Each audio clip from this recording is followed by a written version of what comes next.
Days after the Prime Minister branded West Bengal Chief Minister Mamata Banerjee a speed breaker Didi, he's come up with another jibe. Today he's called her a sticker Didi. 21 political parties want random verification of 50% of EVMs using the VVPAT. They filed a review petition in the Supreme Court. A special National Investigation Agency court rejects the plea to ban Sadhvi Pragya Thakur from contesting this election. It has asked the Election Commission to take a call. Hours after the BJP replaced him from Northwest Delhi, Udit Raj has quit the party and joined the Congress. The BJP removed him from its social media groups as well. And Mayawati uses the time-tested strategy, reservation. The BSP chief accuses Prime Minister Modi of misguiding the country, seeks a report on the state of reservation in government jobs.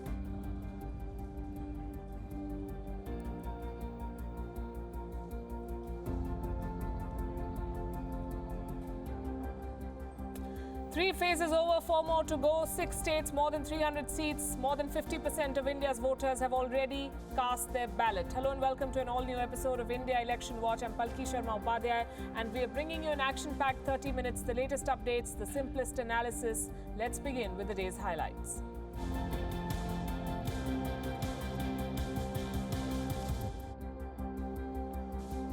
More than 50% of India, as I said, has voted. Polling in the south of India is done. Now the focus shifts to the Hindi heartland. Let's bring you our rally roster for the day.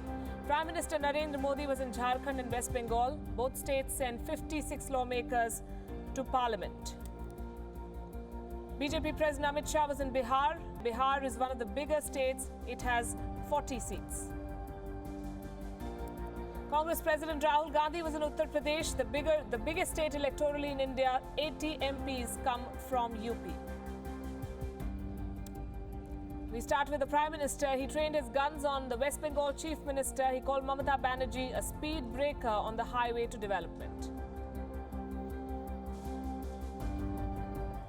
दीदी ने क्या दिया? घुसपैठ और दादागिरी को top gear में डाला और पश्चिम बंगाल के विकास में स्पीड ब्रेकर लगा दिया। आज आप मुझे बताइए, पश्चिम बंगाल में कोई भी ऐसा काम है क्या जो बिना टोलाबाजी के दादा लोगों को उनका हिस्सा दिए बिना संभव होता है क्या? It's a Modi versus Mamata contest in West Bengal. The BJP versus the TMC. The state has considerable representation in the Lok Sabha, 42 seats in all. The BJP feels it has a fighting chance here. The Prime Minister today said that the sun is setting for Mamata Banerjee in her state. On the other side, Congress President Rahul Gandhi is desperately trying to take on the BJP. He was campaigning in Unnao in Uttar Pradesh today, where he made a pitch for the Congress's flagship scheme, Nyay. But it was Rahul Gandhi's sister, Priyanka Gandhi Vadra, who dominated the headlines. She attacked the Prime Minister and the BJP. She said that the ruling party is obsessed with the family, and all this amid speculation that she may contest from Varanasi. ये जो झूठों की राजनीति चली है, जो 5 सालों से झूठ पे झूठ पे झूठ पे झूठ और दुर्प्रचार किया जा रहा है, ये जो नेता जो आकर चुनाव के समय पाकिस्तान की बात करते हैं आपके सामने, दूसरी चीजों की बात करते हैं, लेकिन आपकी समस्याओं की बात नहीं करते। जिनको ये सनक है मेरे परिवार के बारे में, कि मेरे परिवार के बारे में ही बात करते रहते हैं। 50% इनका जो चुनावी भाषण होता है यही होता है कि नेहरू जी ने क्या किया, इंदिरा गांधी ने क्या किया, लेकिन ये नहीं बताएंगे कि 5 सालों में इतनी पूरी सत्ता लेकर इन्होंने क्या किया, चोरी किया है। Our next story is the talk of the town. The Prime Minister's candid interaction with film star Akshay Kumar. Here's a slice of that conversation. आपको वैसे मैं जब आप अपने ऊपर कोई मीम्स बने हुए देखते हो, जो सोशल मीडिया पे मीम्स आते हैं, तो वो मीम देख के आपको हंसी आती है। वैसे आपने कहा गुस्सा तो आता नहीं ज़्यादा करके, लेकिन वो जो मीम्स आप देखते हो तो आपको कैसा लगता है? जैसे देखो, मैं कुछ 4-5 मीम लेके आया हूँ, ये देखिए। ये लिखा है, this T seller can give nation unity, equality, safety, prosperity. तो ये एक है। इसमें लिखा हुआ है, चटनी के बिना ढोकला है बेकार, अब की बार मोदी सरकार। ये देखिए, मेरे ही सारे फ्रेटर्निटी के लोग आए थे, आपसे मिले तो सबके चेहरे पे यहाँ लगा दिया है जय श्री राम। ये आपने देखा कभी? ये मैंने नहीं देखा, ये आज देख रहा हूँ। अच्छा, ये नहीं देखा आपने? तो ये रोहित शेट्टी जो है, ये एक्शन डायरेक्टर हैं, मीट्स नरेंद्र मोदी जी, और अगले दिन आपको उन पर इतना असर पड़ा, सीधा मोटरसाइकिल लिया आपने, निकल पड़े। तो ये मीम देख के आपको कैसा लगता है? मैं एंजॉय करता हूँ। मैं उसमें मोदी को कम देखता हूँ, क्रिएटिविटी को ज़्यादा देखता हूँ। हाँ, तो मुझे उस क्रिएटिविटी के प्रति, यानी मेरा घोर भी विरोध होगा, मुझे बड़ा मजा आता। क्या बड़े सटीक तरीके से कहा है उसने। Prime Minister Modi showcased his personal side in this interview. Politics took a backseat for this conversation. It was perhaps the first time that the Prime Minister was heard discussing fashion, his life outside work, his humble origins. What purpose does an interview like this serve in the middle of an election? It keeps the focus squarely on the Prime Minister. It reinforces the fact that Narendra Modi is the master of political communication. He has always been on top of the curve. He has embraced technology, disrupted formats to reach a wider audience. He was the first to embrace social media in the 2014 election. He used it to the hilt. He used holograms to campaign. He launched the Namo app well before other parties woke up to the reach of such applications. His Namo TV may be controversial, but it's getting him the eyeballs. It is being talked about. That's what matters in an election. He reached out to people directly through Twitter and Instagram. Now, a large section of the Indian electorate is not on social media. The Prime Minister touched their lives as well. His Mann Ki Baat created a new template at a time when most had written off radio as a means of communication. Narendra Modi went back to it to talk to the people in the remotest corners of India. The BJP's communication strategy is largely a brainchild of the Prime Minister. It is well documented. It makes for a good study. Effectively, the Prime Minister has rewritten the rule book on communication for politicians. And leaders around the world have deployed similar ideas. Russian President Vladimir Putin is an example. Putin launched his own show on Russian TV network to give his outreach a boost. Just like today's Modi interview, Putin's show focuses on his life outside the corridors of power. It reintroduces the people to their president. It has arrested the slide in Putin's popularity ratings, according to some reports.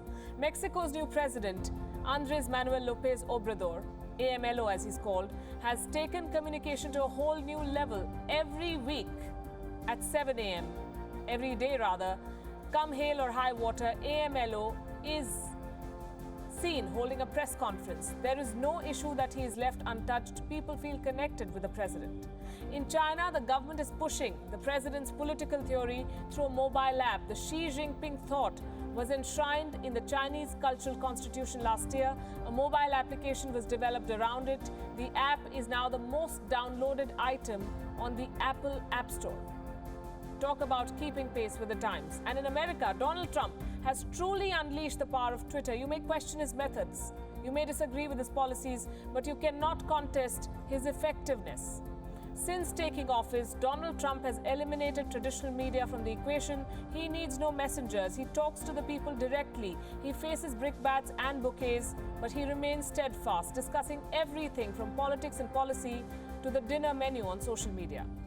These are the tools of communication, the new tools of communication being wielded effectively and imaginatively by some. This interview is the stuff of that league, out of the box. To that extent, Narendra Modi has once again left the opposition playing catch-up.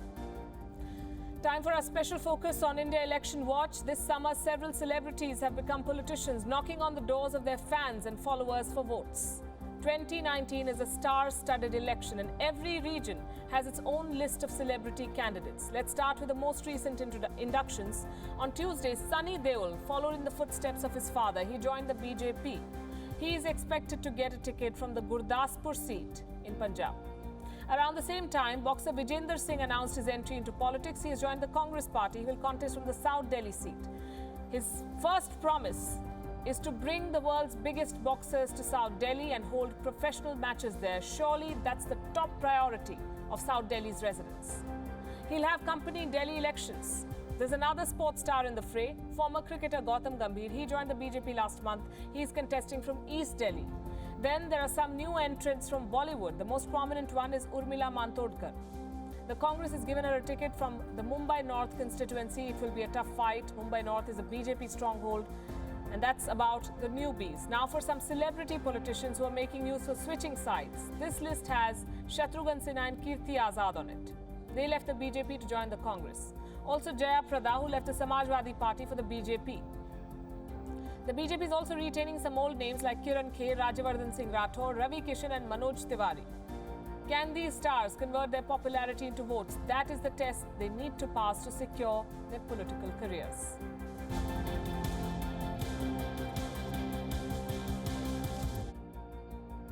On Know Your Candidate today, we focus on Milind Deora, the young former parliamentarian from South Mumbai. Milind Deora represents the Congress party from this seat. He's a graduate, only 42 years old. He was first elected to the Lok Sabha in the year 2004. He was then made a member of the Standing Committee on Defence.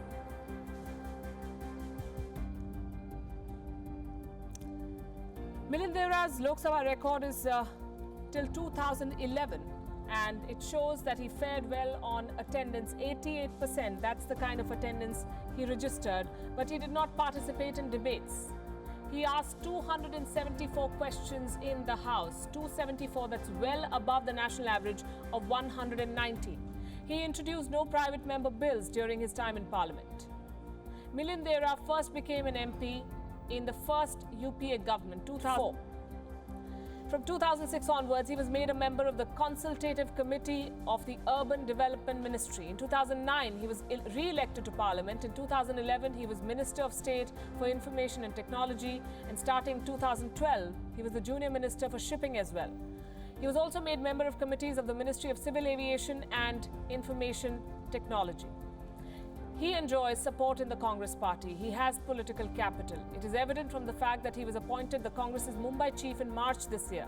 He replaced Sanjay Nirupam after months of internal wrangling. He now hopes to revive the Congress in Maharashtra. It is a state where the BJP and the Shiv Sena have fiercely been entrenched. He will take on the Shiv Sena's Arvind Sawant in the all-important South Mumbai seat. It is home to some of the country's richest industrialists and individuals. Although Arvind Sawant seems to have the edge, Milind Deora has the biggest names backing him. India's richest men, Mukesh Ambani and Uday Kotak, are putting their weight behind Milind Deora, endorsing him publicly.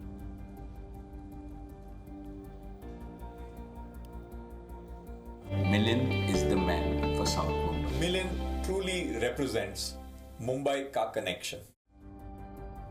Sawant is a sitting MP from South Mumbai, Arvind Sawant. He won the 2014 election by more than 128,000 votes. But Milind Deora is confident. His father, Murli Deora, contested this seat from 1980 until 2004. South Mumbai votes in the fourth phase on the 29th of April.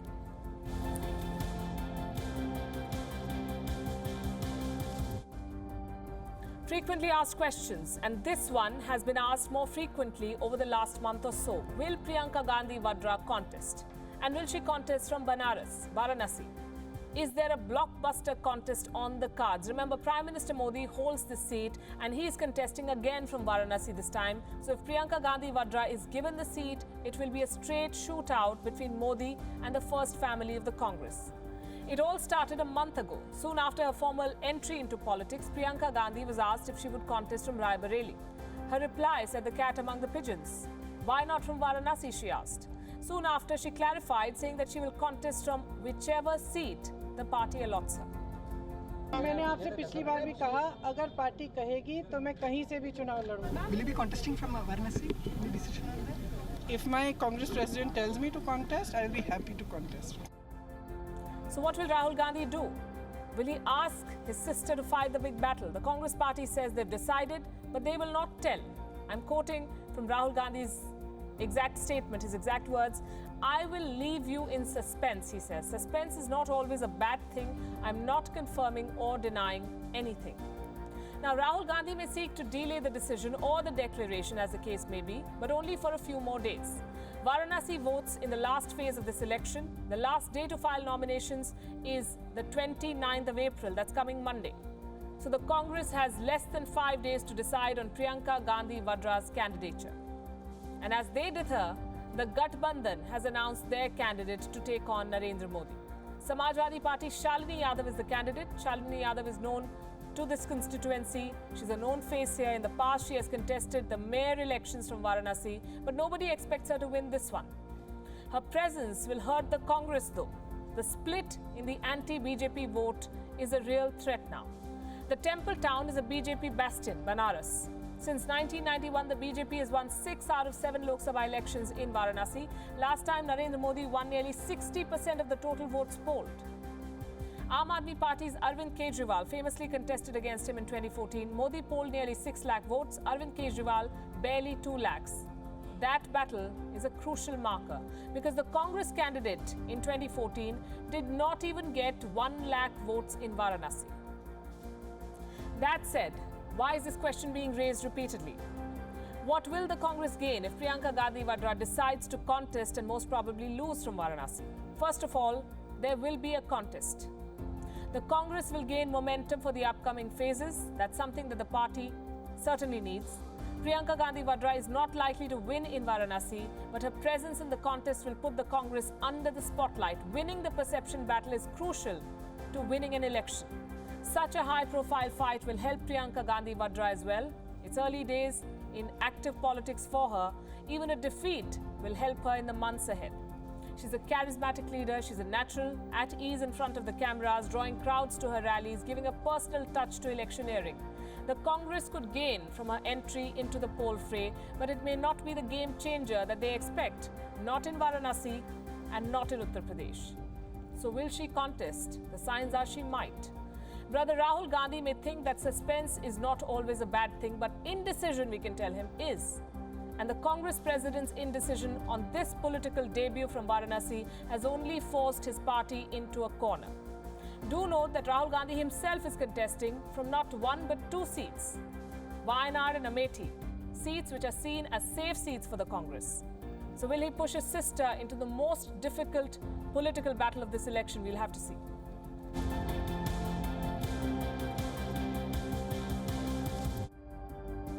On today's Did You Know segment, we discuss the logistics of this election and some numbers that are astounding.